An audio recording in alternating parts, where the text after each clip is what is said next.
Something deeply unsettling is unfolding right now between Washington, Tel Aviv, and Tehran, and it's not following the script anyone expected, because at the very moment Israel is publicly vowing to escalate its military strikes against Iran, the United States, its closest and most powerful ally, is quietly stepping back, pausing attacks on Iranian energy sites in a move that has left diplomats, defense officials, and analysts scrambling to understand what comes next.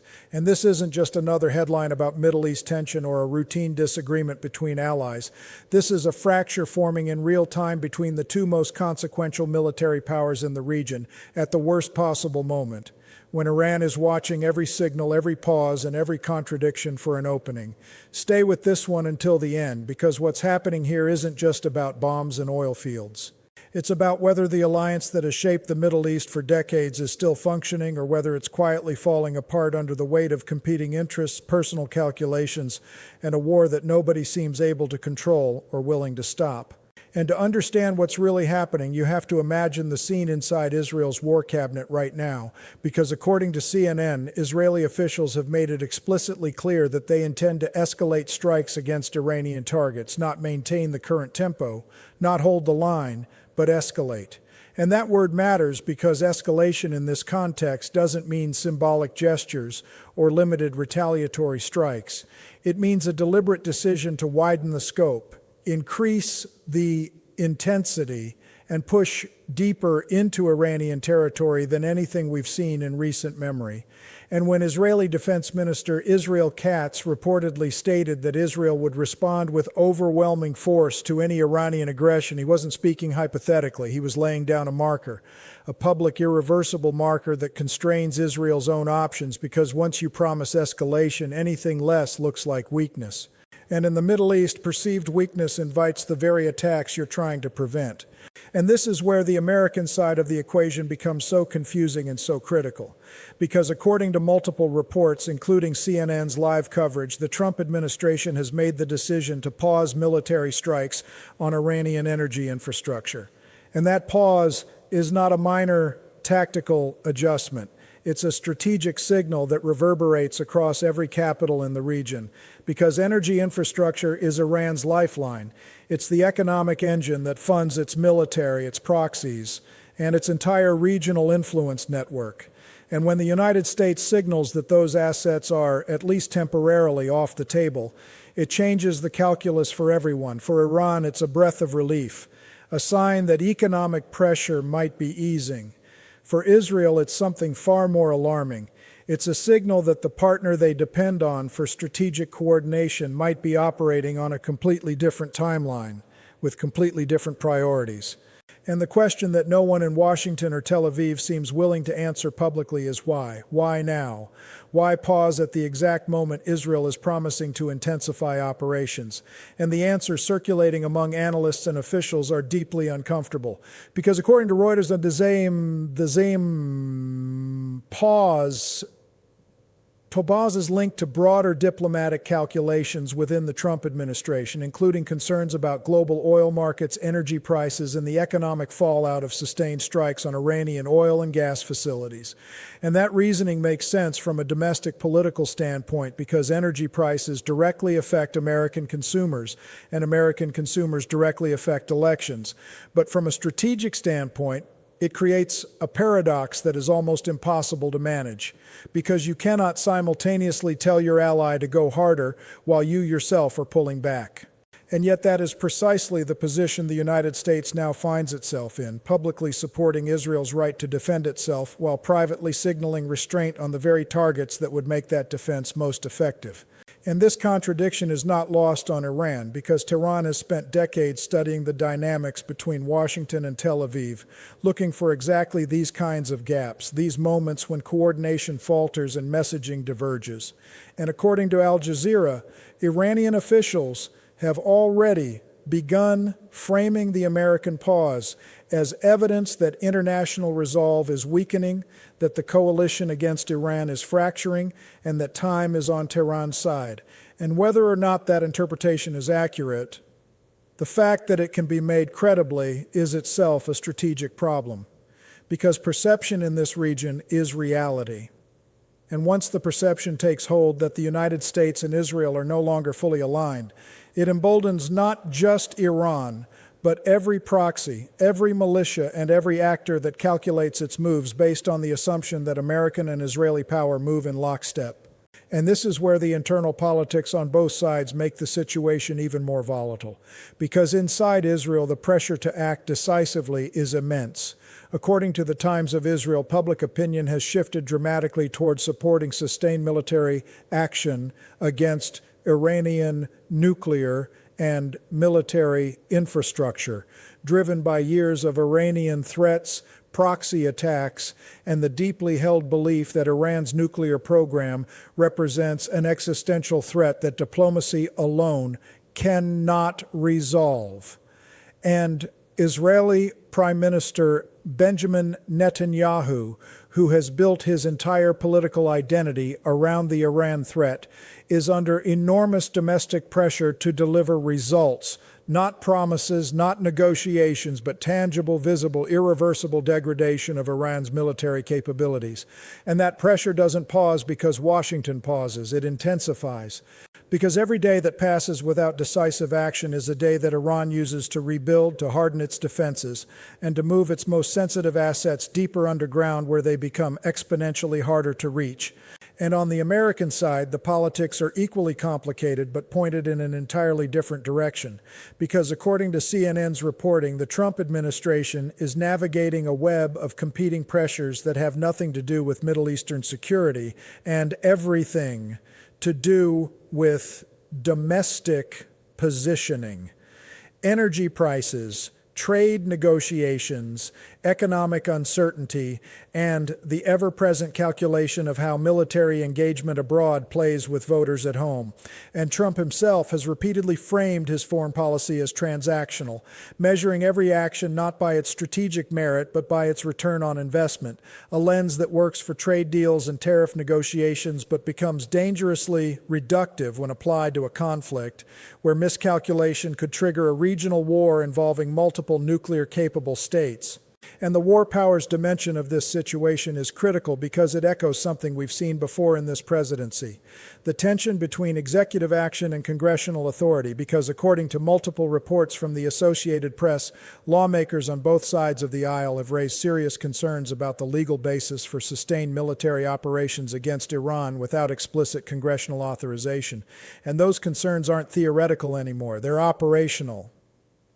Because every strike, every pause, and every escalation happens within a legal framework that the Constitution assigns to Congress, not the President alone.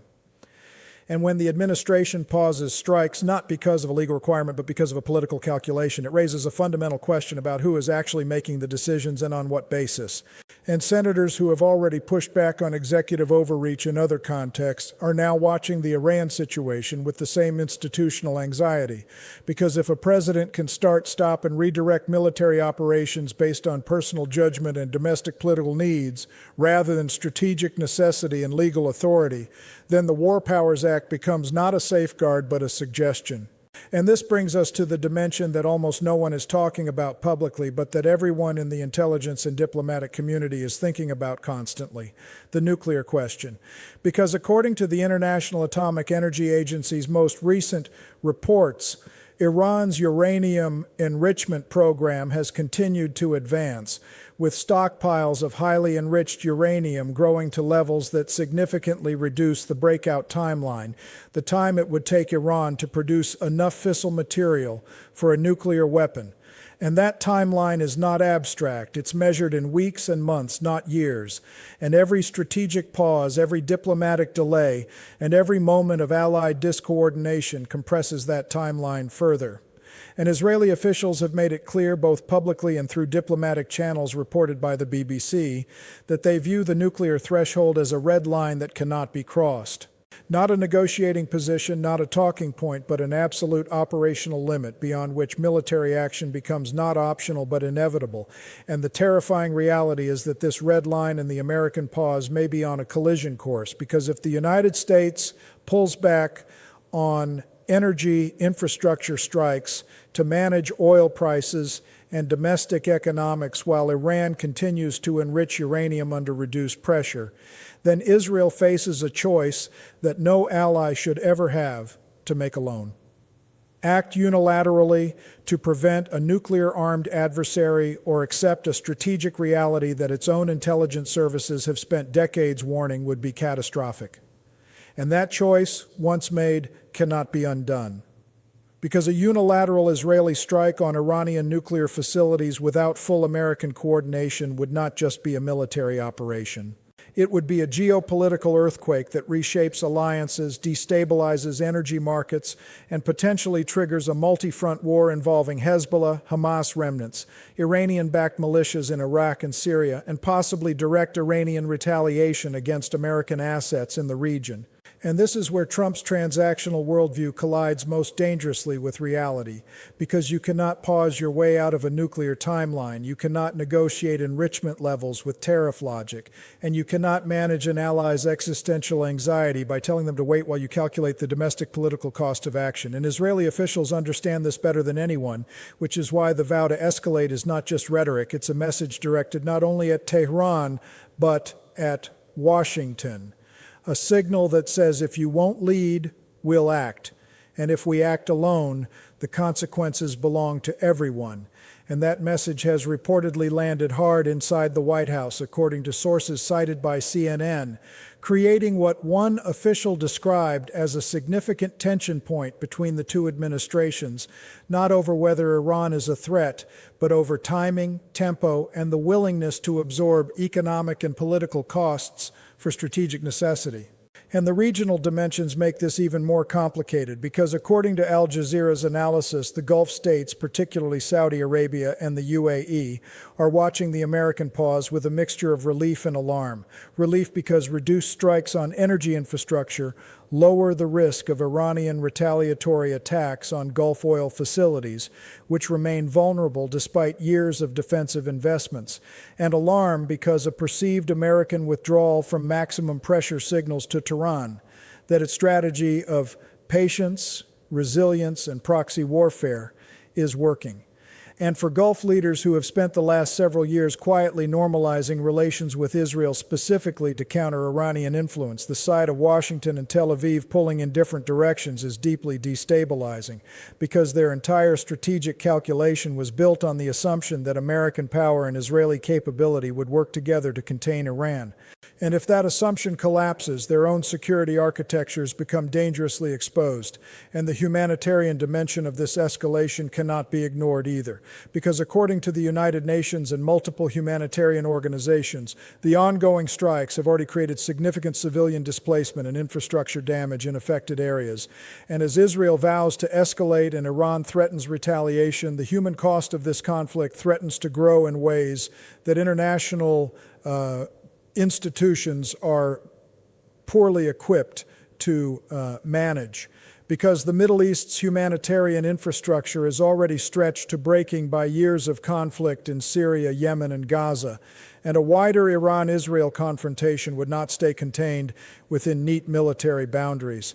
It would spill across borders, disrupt supply chains, create refugee flows, and overwhelm the very organizations tasked with protecting civilian populations.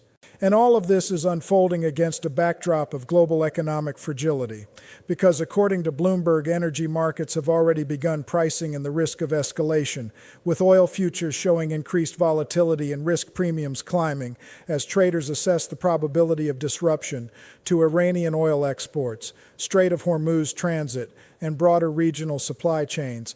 And those market movements aren't just numbers on a screen. They translate directly into fuel prices, shipping costs, manufacturing inputs, and ultimately the cost of living for billions of people worldwide.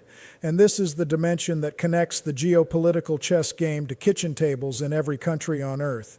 Because when energy prices spike, everything else follows. Food, transportation, heating, manufacturing, and every link in the global supply chain that depends on affordable energy. And a sustained escalation between Israel and Iran, especially one that disrupts Gulf energy flows, would create economic shockwaves that make recent inflation look manageable by comparison. And this is where the story ultimately lands, not in a single strike or a single pause, but in the growing realization that the systems designed to prevent exactly this kind of escalation, alliances, treaties, diplomatic channels, international institutions, are being tested in ways they were never designed to handle. Because the alliance between the United States and Israel was built on the assumption of shared strategic vision, coordinated action, and mutual trust. And what we're watching right now is a moment where those assumptions are being questioned not by enemies but by the allies themselves. And the pause in American strikes on energy sites, whatever its justification, sends a message that strategic alignment cannot be taken for granted. And Israel's vow to escalate, whatever its military logic, sends a message that patience has limits. And Iran, watching both messages simultaneously, is making its own calculations about how far it can push, how fast it can enrich, and how much risk it can absorb before the window closes. And for the world watching this unfold, the temptation is to treat it as a distant conflict, a Middle Eastern crisis that follows a familiar pattern of tension and de-escalation. But that would be a dangerous misreading of this moment, because what's happening between Washington, Tel Aviv, and Tehran right now is not cyclical, it's structural. It's a realignment of interests, capabilities, and red lines that will define not just this conflict, but the global order for decades to come.